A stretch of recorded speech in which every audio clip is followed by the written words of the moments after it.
2007년 11월 6일 오후 4시 반경 중국 리장시 경찰서로 한 뚱뚱한 남자가 들어옵니다.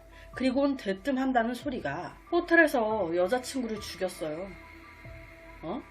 그 남자의 이름은 당시 35살이었던 웨이레이라는 남자. 경찰 바로 이 남자가 가리키는 호텔로 향했어요. 리왕 호텔 1301호. 문을 딱 열었더니 엄마야, 침대에 여자 시신이. 사망해 있던 피해자는 당시 22살이었던 쉬첸. 이 쉬첸은요, 키가 180. 몸매는 말해 뭐예요. 제11회 미스 월드 대회에서 우승한 적도 있는 여자. 이걸로 모든 게 설명되죠. 이 시체는요, 남자친구가 있었습니다. 호라, 죽였다고 신고한 사람이 남자친구라고 하지 않았었나? 그쵸? 신고자인 웨이레이가 자기가 남자친구라고 했는데 이 웨이레이 말고 다른 남자친구가 또 있었어요. 그럼 양다리? 경찰은요, 다른 남자친구인 리준이에게 연락했습니다. 그리고 이 모든 사실을 말했어요. 당신 여자친구가 죽은 채 발견됐다. 양다리였던 것 같다.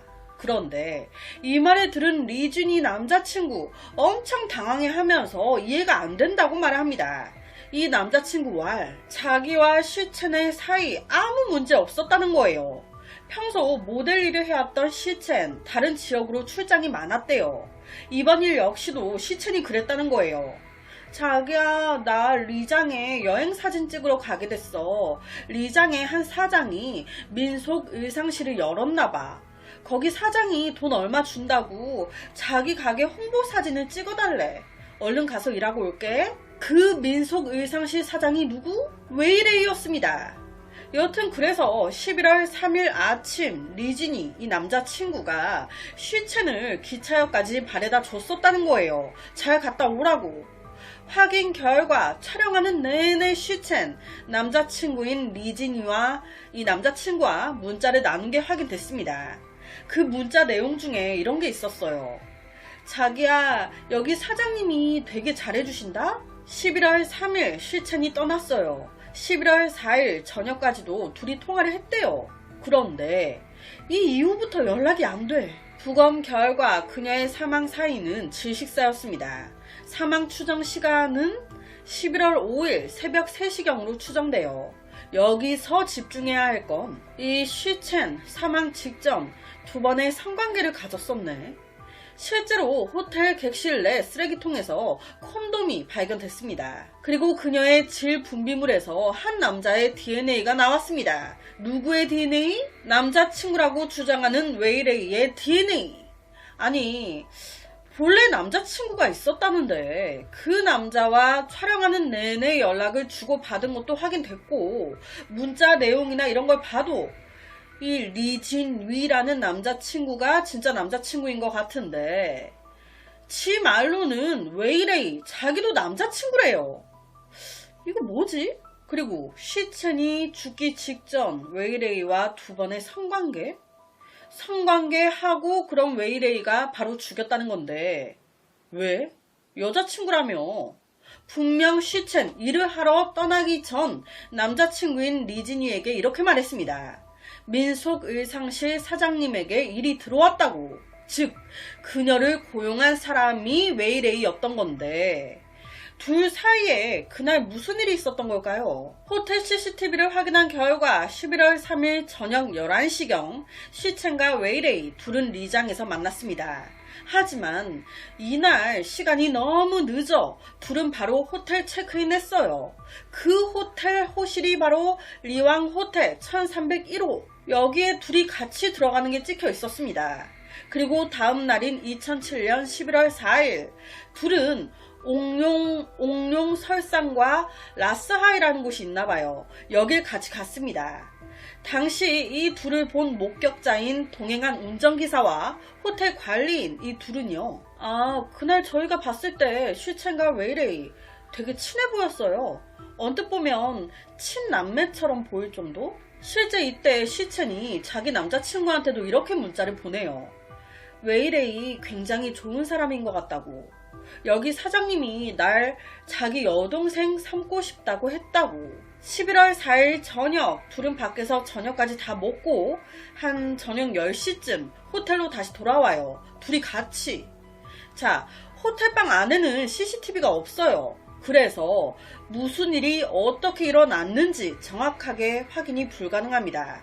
그러니까 지금부터는 죽은 자는 말이 없다고 산자의 말이에요. 즉 믿거나 말거나. 자기 말로는 호텔로 들어와가지고 이제 각각 샤워를 했대요. 그리고 침대에 나란히 누워 TV를 봤다는 겁니다.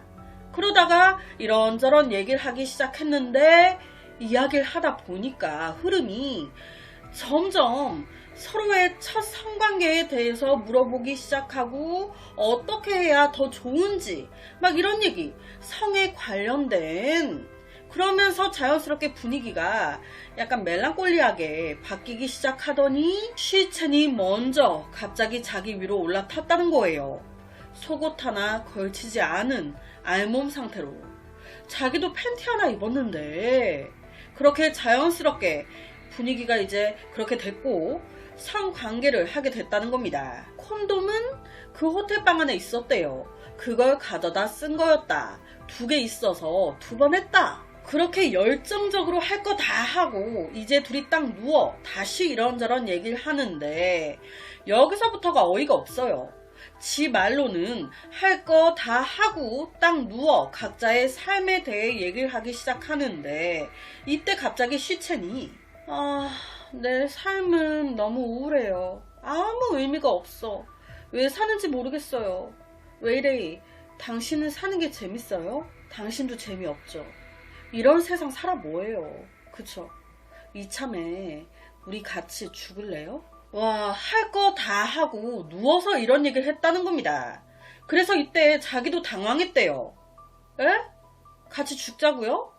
그렇게 결론은 둘이 같이 죽자라고 됐고 누가 먼저 죽을 거냐 이걸로 또 논쟁을 좀 했다는 거예요. 여기서 왜 이래? 자기가 먼저 죽겠다고 막 했대요. 자기를 먼저 죽여달라고. 그런데 여기서 쉬첸이 그럼 내가 당신을 먼저 죽여야 되는 건데 난 자신 없다. 당신이 먼저 나를 죽여달라. 그리고 본인 스스로 어떻게 죽으면 되지 않냐.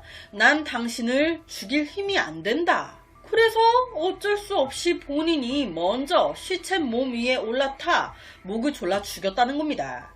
그러니까 이건 자신의 의지가 아닌 죽을 쉬첸이 죽여달라고 했다. 본인의 요청에 따라 이렇게 한 거다라는 거예요. 성관계를 그것도 2번이나 다 하고 나서 그것도 일하러 와가지고 갑자기 같이 죽자고 했다? 지금 이 흐름이 맥락이 맞습니까? 여튼 지 말로는 그래요. 자기는요 쉬첸의 목을 조르는데 너무 떨렸다는 거예요. 손이 달달달 떨리면서 몇 번이나 포기하고 싶었다고. 그런데 그럴 때마다 쉬첸이 우리 사랑을 위해서라도 포기하지 말라고. 그 상황에서도 함께 죽을 것을 강조하면서 자신을 죽여달라고 애원을 했다는 거예요. 그래서 몇 번 포기하려다가 다시 마음을 먹고 목을 졸랐고 움직임이 없자 손을 뗐다고. 자, 여튼 그렇게 쉬첸이 갔어요. 그 후에 본인도 죽으려고 쉬첸의 잠옷끈을 집어들었다는 거예요. 그런데 너무 긴장했어. 아무리 내가 내 목을 졸라도 안 죽어. 그래서 자기는 포기 실패했다는 겁니다. 와, 이게 지금 살인 이유라는 거거든요. 당연히 이 말을 들은 쉬첸의 가족들 이거 받아들여지겠습니까? 이 무슨 개소리야. 일하러 간 애가 무슨, 그리고 네가 무슨 남자친구야. 내가 쉬첸 입에서 네 얘기 들은 적이 없는데. 이 가족들이 말하는 쉬첸은요 엄청 긍정적이고 삶에 대해서 재밌다고 생각하면 했지 삶이 재미없다고 생각하는 애가 아니었다는 거예요. 우울증 전혀 없었고 남자친구랑도 하는 일도 전혀 문제될 게 없었는데 죽고 싶다는 말 한 번도 한 적이 없던 앤데 얘 뭔데 이상한 개소리를 짓거려? 무엇보다 제일 궁금한 거 정말 이 웨이레이 이 남자와 쉬첸 둘 연인 관계였던 걸까요? 양다리였을까? 자, 웨이레이는 서로 합의하에 성관계를 가졌고 목을 졸라 죽였다고 얘기합니다. 그런데 부검 결과는 전혀 달라요. 시첸의 몸에 멍이 말도 못해. 거기다 장기가 다 손상돼 있는 거예요. 저항은 누 엄청 많아. 이게 뭘 말하는 겁니까? 서로 합의하에 했다며. 그런데 왜 이 여자 몸엔 이렇게 멍이 많니? 이건 생전 피해자가 반항하고 저항했다는 말이잖아요. 서로 합의하에 했다는 네 주둥이에서 나온 말과는 너무 다르잖아요. 이놈은요 11월 5일 아침 일찍 혼자 나옵니다.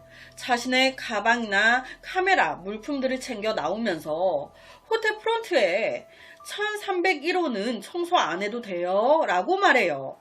그 후 그가 향한 곳은 우체국? 택배사 같은 그런 곳에 가서 자기 가방이나 카메라, 물품 등등을 자기 고향으로 보냅니다. 그 물품들 중에는 유서도 있었어요. 유서. 이놈이 자기 엄마 아빠한테 엄마 아빠 영원히 사랑합니다. 저는 떠납니다. 키워주신 은혜 감사드립니다. 절 용서해주세요. 이 모든 걸 보낸 후에 다시 호텔로 돌아와요. 그 후에 이게 진실인지 모르겠지만 그 호텔방 안에서 혼자 죽으려고 또 시도를 했었다는 거예요. 그런데 또 실패했어. 그날 하루 내내 시도했는데 결론은 죽지 않았고 이에 11월 6일 쉬첸의 신분증을 사용해 호텔 객실 하루 더 연장. 이때 생각했겠죠. 이 상황을 어떻게 해야 하나. 그런데 이때 띠리리링 쉬첸의 핸드폰이 울리네. 쉬첸의 남자친구가 그 전화를 웨이레이가 받은 거예요. 당연히 남자친구였던 리진이 당황했죠. 당신 누구야? 이 핸드폰 준 사람인데. 이 얘기를 듣는 그 순간 이 남자친구 뭔가 이상함을 느낀 거예요. 그래서 이때 남자친구가 당신 주민등록 주민번호 부르라고 이런 식으로 얘기한 거예요. 그랬더니 이놈이 당황하면서 번호를 막 불러. 그런데 솔직히 그냥 생각했을 때 이 부르고 있는 이 번호가 진짜가 아닐 가능성이 높잖아요. 그러니까 이때 남자친구가 뜬 거예요. 당신 이거 거짓말이면 나 바로 경찰에 신고할 거야. 그랬더니 찔려가지고 그게요 사실은요. 여튼 그렇게 전화를 끊은 후 웨이레이는 쉬첸의 핸드폰 유심칩을 빼 변기에 버려버립니다. 아니 이것 자체가 남자친구 입장에서는 안 이상할 수가 없잖아요. 4일 저녁부터 연락이 안 되더니 웬 남자애가 받고 이상한 거짓말하고. 그러니까 이거 경찰서 가서 신고해야겠다 마음을 딱 먹는데 이 웨이레이도 눈치를 깐 거예요. 지도 이제 막 쫄려. 아까 남자친구와 한 전화 얘 신고할 것 같아. 어떡하지? 그래서 이 남자친구와의 통화에서 압박을 느낀 이놈이 11월 6일 오후 4시경에 자수를 했던 거예요. 그렇다면 이놈 이거 몇 년형을 받았을까요? 재판부 역시도 다행히 이놈이 하는 말 다 거짓말이다. 시신이 하는 말은 다르다. 강제로 성폭행을 했고 죽인 걸로. 그래서 결론은 사형의 집행유예 나왔습니다. 와, 집행유예. 이거는 뭐 거의 무기란 말이죠. 무기수. 그런데 여기서 웃긴 게 우리는 지금 사형이면 사형이지 집행유예는 또 뭐냐 약하게 나왔다 하잖아요. 그런데 웨이레이 지는 지금 이게 강하게 나온 거예요. 바로 항소합니다. 아니 나 자백했잖아. 경찰서에 자진 출두했잖아. 그리고 나 초범이야. 이거 가만 안 해줘? 그리고 나 평소에 우울증이 있었어요. 그놈의 심신미약 진짜 다 찢어버려 진짜. 이거 없어져야 돼요 진짜. 그러니까 사형의 집행유예는 강하다. 더 약하게 때려달라. 이에 대해서 재판부는 너 정신감정했는데 정상으로 나왔어. 개수작 그만 부려. 원래 사형만 나와야 될 거 네가 자백하고 해서 그나마 집행유예 뒤에 붙여준 거야. 원심 그대로 가요. 사형의 집행유예. 여기서 너무 안타까운 게요. 이 쉬첸 22살 어린 나이였고 외동딸이었대요. 부모님 어쩔 거예요. 하나밖에 없는 딸을. 거기다 이 남자친구 또한 결론은 이 웨이레이 남자친구 아니었어요. 죽은 자는 말이 없다고 거짓말한 거예요. 마지막까지 뻔뻔하게. 그런데 여기서 하나 이해가 안 되는 점이 있습니다. 여러분, 이 시첸이요 일을 하러 간 거였어요. 리장에 도착한 시간이 저녁 11시였죠. 이 둘은요 거기서 처음 본 사이였습니다. 그런데 둘이 같이 호텔로 들어갔어요. 이게 이해가 안 되는 거예요. 도대체 둘 사이에 어떤 말들이 오갔으며 왜 낯선 남자와 함께 그 방을 쓴 건지. 통화 기록이나 여러 가지를 보아 웨이레이와는 진짜 아무 관계가 아닌 걸로 보이는데 살아있는 내내 남자친구와 문자 연락은 주고받았단 말이죠. 남자친구와 가족들이 말하는 시체는요 항상 긍정적이고 남자친구와 사귀는 내내 다른 남자 문제를 일으킨 적이 없었대요. 사적으로 이상과의 접촉은 거의 드물었다는데 이 점이 이해가 안 돼요. 아직도 모릅니다. 지금 이 웨이레이는 사귀는 사이였다고 우기는 데다 죽은 자는 말이 없으니까 이놈 이것도 멍청하기 짝이 없어요. 머리를 굴린 게 성관계 하고 인생 얘기하면서 갑자기 죽고 싶다 했다고. 그래서 죽여줬다. 이게 뭐야. 외동딸. 참. 그래서 오늘은 안타까운 22살의 생을 마감한 한 여성 살인사건을 가지고 왔습니다.